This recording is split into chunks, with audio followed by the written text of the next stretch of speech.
Magandang araw mga boss, panoorin natin ang movie clip na ito. Huwag kalimutang mag-like, comment, and share. Kung kayo ay mahilig sa mga movies and series, magugustuhan mo ito. Let's go! Pinutol ng lalaki ang dulo ng bala, binutasan ito, at pinuno ng mercury. Marunong siyang gumawa ng sniper rifle, kaya bumili si Jack ng mga piyesa sa palengke. Ilang minuto lang, nakabuo siya ng simpleng sniper rifle pero wala itong silencer.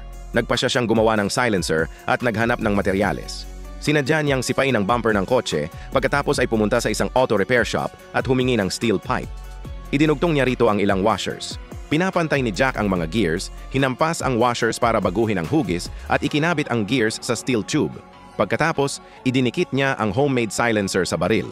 Matapos subukan at aprubahan ito, ibinigay niya ang baril kay Lisa. Masayang tinanggap ni Lisa ang baril. Nagtakda siya ng target para magsanay. Binili niya ang baril para sa isang assassination mission at ang target niya ay si Jack mismo. Pumwesto si Lisa sa rooftop at tinutok ang baril kay Jack sa gitna ng crowd. Ngunit nang kalabitin niya ang gatilyo, sumabog ang sniper rifle dahil sa mercury na nag-react sa init. Alam na ni Jack na pagtataksilan siya ni Lisa,